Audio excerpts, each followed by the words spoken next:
kita baca tren ya, baca statistik kenaikan emas tahun terakhir aja itu 30%. Gimana kalau 10 tahun terakhir? Saya baca data itu bisa 250%. 250%? Iya, kenaikan. Itu data ya. Kalau 250% punya 100 juta aja 2,5 dong? Iya. Orang dulu kalau menggadaikan sawahnya orang tua kita, dia bilang saya gadaikan sawah kita dengan sekian rupiah. Enggak. Saya gadaikan sawah ini dengan 10 emas. Waktu itu 10 emas itu, satu emas itu harganya 20.000. Sekarang 1,9. Dinar ini dari Romawi. Dirham dari Persia. Iya. Dipakai oleh Rasulullah. Kenapa dipakai? Stabil.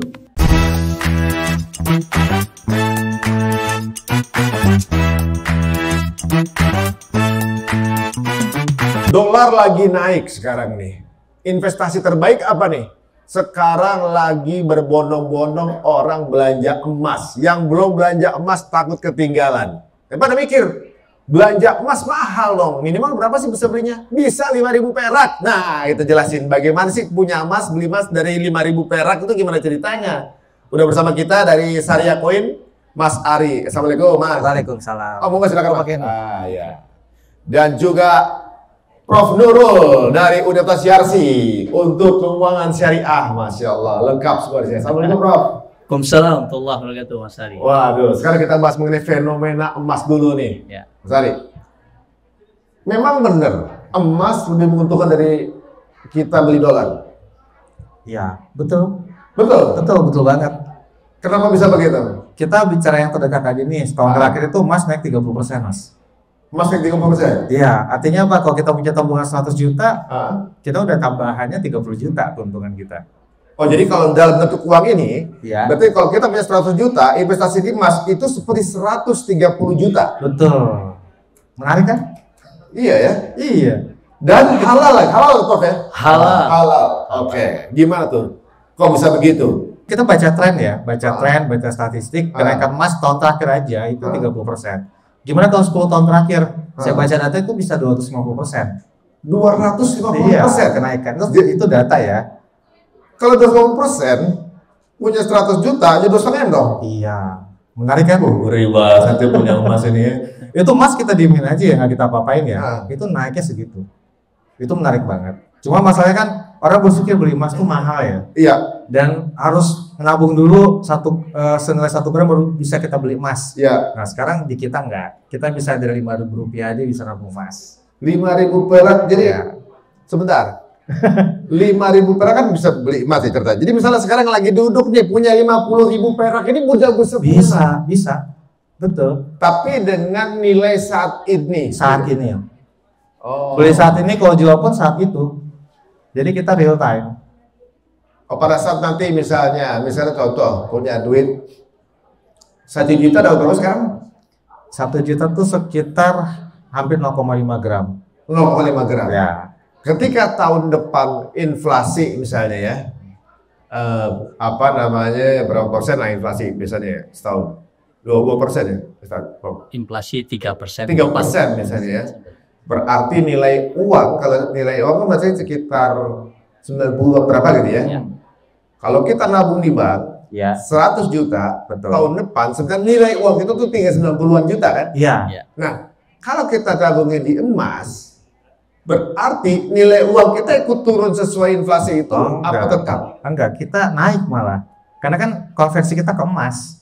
Nah, emas dunia naik 30%, ya uang kita bertumbuh 30%. Jadi yang nilai emasnya. Emasnya betul. Menarik banget sebenarnya. Dan itu bisa dijalankan langsung dari perlu ke kantor gitu. Dari kantor aja bisa.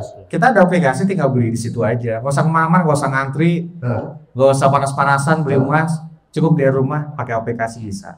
Oh, jadi lagi iseng-iseng punya duit 100.000 di tabungan bisa? Bisa beli emas. Ya, nabung cuma tinggal antara jempol sama handphone doang. Betul. Enak banget zaman sekarang ya. Banget sekarang. Di zaman kita dulu kayaknya sempat berat nih. Kayaknya anak-anak milenial perlu protes sama anak Gen Z nih kayaknya. Betul. Emas harus mahal, harus beli balokan gitu ya. Iya. Nah, Ustadz, kalau menurut antum bagaimana nih? Kan nih animo emas nih lagi mulai akhir tersadar bahwa pegang uang fiat ini per tahun tuh rugi sebenarnya. Iya. Begitu. Nah kalau secara pandangan serius memang bagaimana? Yang pertama, Mas Hari, kalau kita setback dalam konteks sejarah Islam, Islam itu ngikut, Rasulullah ikut. Ada yang namanya dinar dan dirham.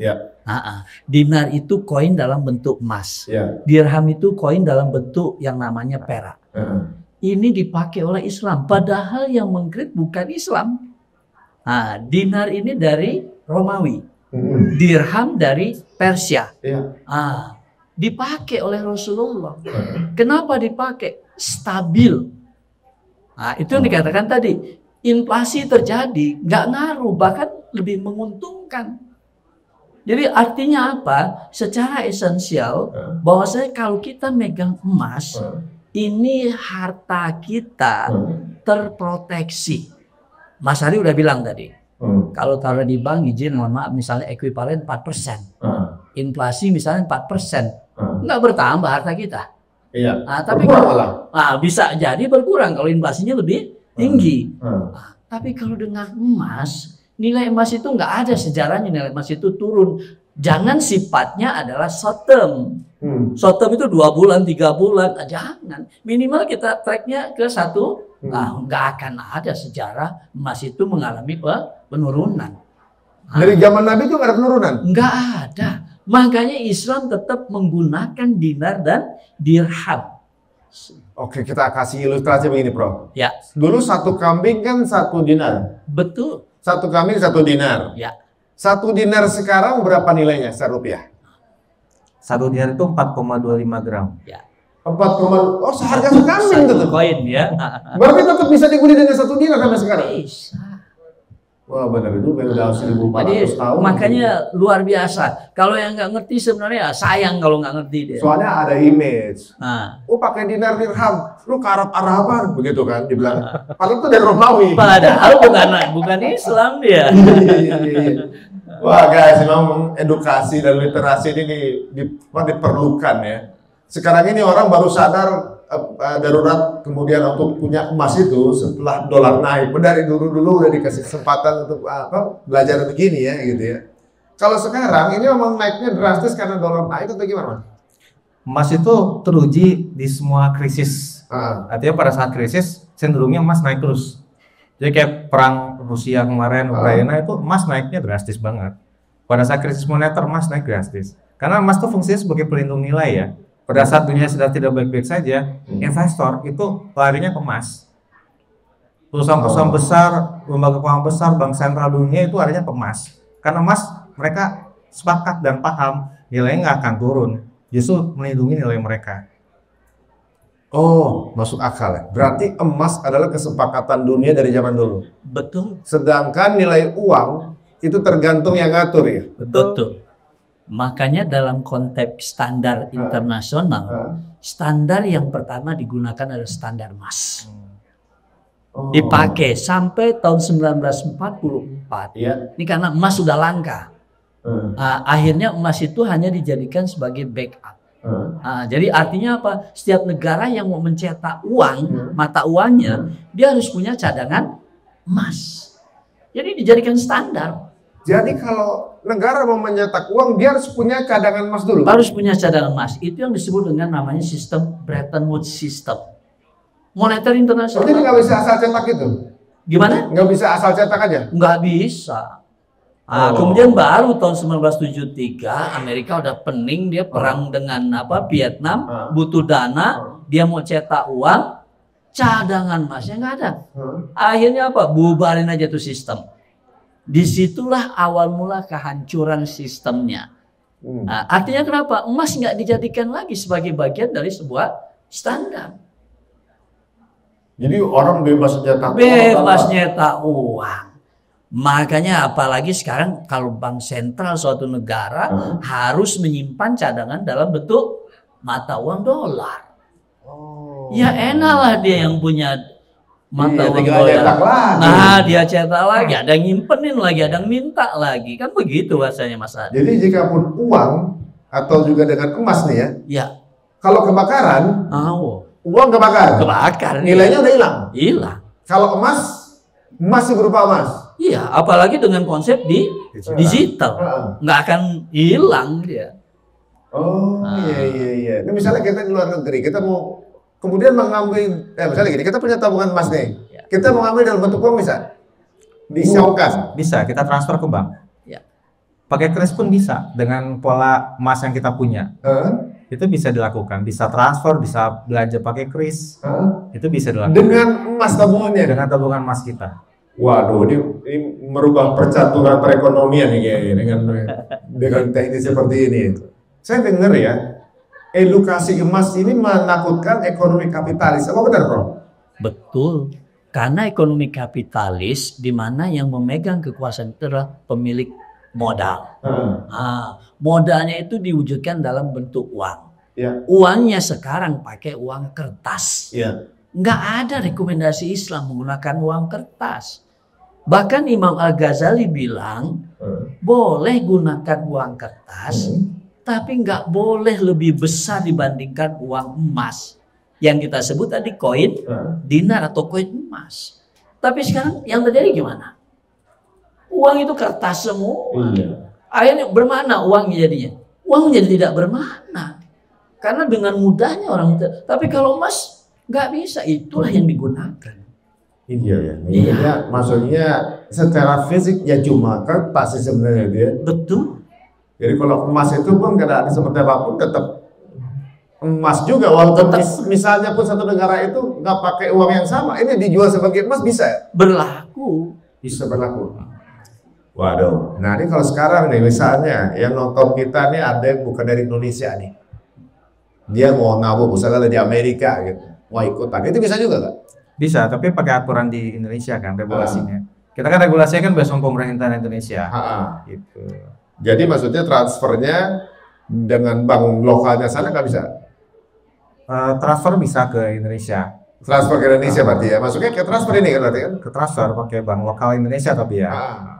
Ya maksudnya Pak, kayak kan kita kan virtual account, pakai kris dengan bank-bank yang sudah kerjasama dengan kita. Keuntungannya apa sih? Punya emas digital gini? Nah pertama kalau beli emas fisik biasa kan kita ngantri panas-panasan. Ya. Nunggu duit ngumpul 1 gram baru kita beli. Nah maksudnya kan kita nunggu duit ngumpul baru kita beli emas. Ya. Artinya nunggu kita kaya dulu baru beli emas. Nah, sekarang kita balik, kita mulai dulu aja dari Rp5.000, nabung terus konsisten kita bisa kaya. Nah, itu satu. Kedua, secara kemudahan ya Rp5.000 siapa sih nggak punya gitu kan? Daripada kita beli kopi, habis sebulan bisa jutaan, ya kita nabung Rp5.000 aja mulai udah bisa nabung emas. Dan digital, artinya nggak harus ngumpul 1 gram baru kita beli. Dan apakah bisa cetak fisik? Bisa banget. Jadi pada saat kita ngerasa udah punya 5 gram, kita pengen pegang fisik nih, tinggal request aja, kita bisa cetak fisiknya. Oh jadi gitu tetap bisa difisikkan ya? Bisa, karena kan kebutuhan orang kadang-kadang mau fisik nih buat disimpan bisa juga. Nah ini berapaan ini? 1 lembaran gini nih? Itu beda-beda, ada nilainya di situ. Oh di sini ada ya? Iya. 0,1 gram. Ya. Oh jadi beli fisik begini bisa juga? Bisa juga. Dan bisa kita pun ada program cicil emas. Jadi kalau misalkan kita pengen cicil emas bisa juga, fisik dan digital bisa kita lakukan. Sampai 5 tahun cicil bisa. 3 bulan bahkan DP 0%. Udah dimudahkan. Dimudahkan. Maka zaman sekarang siapa sih yang nggak pengen punya emas? Kita mudahkan semuanya. Oh, jadi draftnya itu di antara jempol sama handphone aja ya? Yes. 5.000 per hari misalnya. Misalnya setiap hari ngopi aja. 1 kopi itu 15.000. Iya. Udah berapa itu? Pas setengah juta. Iya. Sebulan udah bisa beli emas dulu ya? Bisa. Nah, itu dulu ya. Nah kalau secara syariah Ya. Kalau kita pakai emas ada pahala lebih ya? Yang pertama ini saya harus katakan dalam syariah sebuah transaksi dia harus punya underlying asetnya. Ya. Underlying asetnya udah jelas ini ada 0,1 gram. Ya. Dan ini persoalannya boleh kita yang pegang atau boleh juga bukan kita yang pegang. Artinya secara syariat terpenuhi. Ya. Kenapa? Karena dalam konsep akad jual beli itu syaratnya tentu harus ada penjual dan pembeli. Ya. Yang kedua harus ada barangnya. Jelas barangnya adalah emas. Yang kedua ada penukarnya apa? Uang. Jadi artinya uang, kita punya uang tadi katakanlah 1,9, maka kita dapat 1 gram emas. Nah, terjadilah proses pertukaran. Jual beli itu adalah sebuah proses pertukaran. Uang yang kita punya ditukar dalam bentuk emas. Terpenuhi secara syariah dalam konsep akadnya. Jadi semua elemen terpenuhi. Terpenuhi. Oh. Kalau ada tetap yang pengennya fisik misalnya nih, saat Ya. ketika transaksi awal mau fisik, begitu pegang, terus dititip lagi ke syariah coin, contohnya dimasukin digital, sama aja kan ya? Sama. Sama Masalah. aja. Ini untuk menambah sebuah keyakinan, barangnya ada. Nah, sebab ada juga proses di pasar komoditi, barangnya itu tidak ada. Yang ditransaksikan adalah nilainya. Nah, kalau ini enggak, ini barangnya ada ini. Nah, jadi itu syarat itu yang disebut dengan dalam syariat underlying asetnya harus ada dalam setiap transaksi. Jadi misalnya mau nyimpen dalam bentuk yang mungkin lebih gede dari 0,1, Ya. dikumpul nabung emasnya di situ, Ya. udah cukup, mau ngambil fisiknya boleh gitu ya? Bisa. ya. Sekarang trennya malah orang-orang tuh takut dengan fisik, takut hilang. Nyimpennya di mana gitu ya. Sedangkan di kita regulasinya di Bapepti itu memang setiap gram yang di store itu ada gram fisik yang kita kasih ke pemerintah. Oh. Jadi selalu ada backupan fisik yang kita titipkan ke. Jadi setiap penabung itu punya backup fisik. Ada, itu regulasi seperti itu. Jadi nggak usah takut digital apa yang dipegang gitu. Ada fisik yang kita store. Nah caranya bagaimana kita kalau misalnya mau nabung emas mudah ini deh? Apa kita langsung download aplikasi aja terus daftar ya? Download aplikasi, daftar, top up rupiah kita, konversi ke emas. Begitu aja. Simple. Bahkan kalau kita mau cicil emas dari situ pun bisa. Kalau bahkan kita butuh duit, jangan ada emas, kita gade emas kita aja di situ. Bisa juga. Bisa gade emas juga? Bisa juga. Kita misalnya gini, kita nabung di situ ya, Ya. emas gitu. Kemudian di pertengahan jalan mau dipakai buat DP haji misalnya. Bisa. Boleh juga? Bisa. Justru kita merekomendasikan buat yang mau umroh, haji, buat pendidikan anak, daripada taruh di bank, mendingan jadi emas. Karena nilainya tumbuh. Nilainya tumbuh berapa puluh persen. Betul. Dan halal pula gitu. Halal pula. Nah, Gitu. nah ini sebenarnya bisa dibilang combo nih keuntungannya untuk kita ya, supaya lebih aman ya, transaksi kita juga nggak terpapar ya. Kadang-kadang kalau kita taruh di bank ada bunga-bunganya gitu ya, dan ada rasa nggak tenang gitu ya. Kalau ini berarti image untuk membeli emas dengan nominal tertentu sekarang udah hilang, lebih dimudahkan sekarang ini. Betul. Ya, untuk yang di rumah yang mau bertanya, mau silahkan tulis di kolom komen, dan untuk yang daftarnya juga ada di description, mudah sekali. Dan ini memudahkan kita jangan sampai ketinggalan zaman. Orang udah mulai sadar emas, dan sekarang posisinya baru membuat sadar bahwa nilai dan value dari emas tidak akan menurun sampai kapanpun ya. Ah, ini mungkin adalah kebangkitan perekonomian Islam ya setelah ini. Kalau misalkan emasnya udah luar biasa. Baiklah kalau gitu, Prof, ada pesan terakhir nggak untuk yang sekarang lagi masih mikir-mikir? Silakan ke kamera, Prof. Yang pertama, teman-teman sekalian, uang yang kita miliki, kita berharap nilainya bisa bertambah. Nah, gimana cara dia bisa bertambah? Maka pendekatannya adalah investasi. Nah, investasinya di mana? Tentu kita cari yang pertama yang aman. Yang kedua tentu sesuai dengan syariah. Ketika itu terpenuhi, maka kita lihat yang mana investasi yang kita ambil. Saya berani merekomendasikan Mas Ari, orang dulu kalau menggadaikan sawahnya orang tua kita, dia bilang saya gadaikan sawah kita dengan sekian rupiah. Enggak, saya gadaikan sawah ini dengan 10 emas. Nah, kebayang nggak kalau digadaikan dalam bentuk rupiah? Tahun 70 dia gadaikan 10.000 itu udah mahal banget.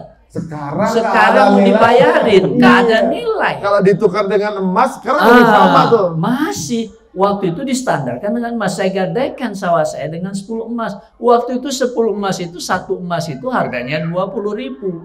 Sekarang 1,9. Kan tetap berjalan, nggak akan rugi dia menggadaikannya dalam bentuk emas tadi. Jadi segera yang belum, ya saya ngomong begini kan bahasa agama ibda binafsik. Mulai dari diri sendiri, nggak boleh ngajak-ngajak kalau kita belum.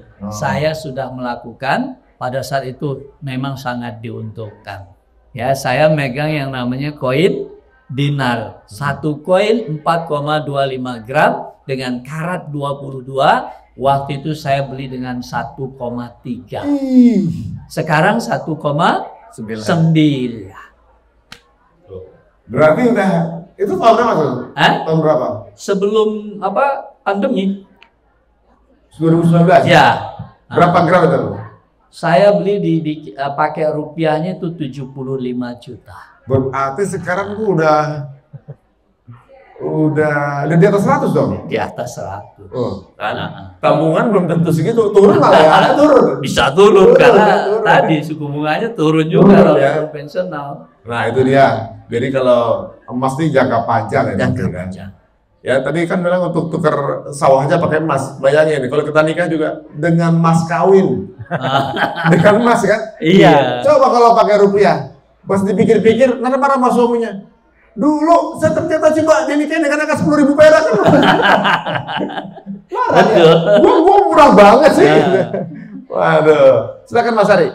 Kasih penguatan kepada yang masih mikir-mikir. Sejarah membuktikan kan kalau 1 dinar itu dulu bisa beli kambing domba. Sampai sekarang tuh masih relate kan. Artinya secara kelindung nilai itu sangat aman, nilainya meningkat terus gitu kan. Nah, begitu pula dengan zaman sekarang. Sekarang itu jangan nunggu kaya dulu yang saya bilang tadi. Jangan dulu kita punya duit banyak, merasa kaya baru beli emas. Kita balik, mulai dari yang terkecil 5.000 kita bisa beli emas. Dengan satu aplikasi Syariah Coin kita bisa nabung emas, cicil emas, deposito emas, kita bisa gade emas, apapun bisa kita lakukan di situ. Bisa transfer ke rekening, bisa pakai kris, apalagi yang dimudahkan coba. Semua kita permudah, gitu kan di aplikasi Syariah Coin. Berarti memang mengikuti perkembangan zaman banget. Kekinian banget kita buat. Dan tentunya ini halal, syariah dan regulasi pemerintah terpenuhi. Jadi semua elemen masuk. Semua elemen masuk.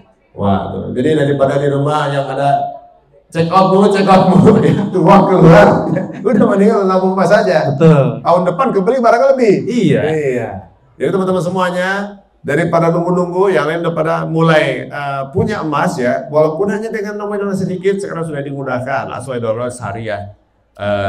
Syariah Coin ya. IG-nya apa itu? Syariahcoin.official. Syariahcoin.official. Aduh, semoga bermanfaat teman-teman semuanya. Jika dirasa ini menarik, mau silakan share ke link-link teman-teman semuanya, ke circle teman-teman. Siapa tahu akan jadi pahala jariah. Karena apa? Zaman dulu guru-guru kita, para nabi bertransaksi menggunakan emas. Kalau kita niatkan, kita juga menggunakan hal yang sama untuk kemudian berekonomi gitu ya. Betul.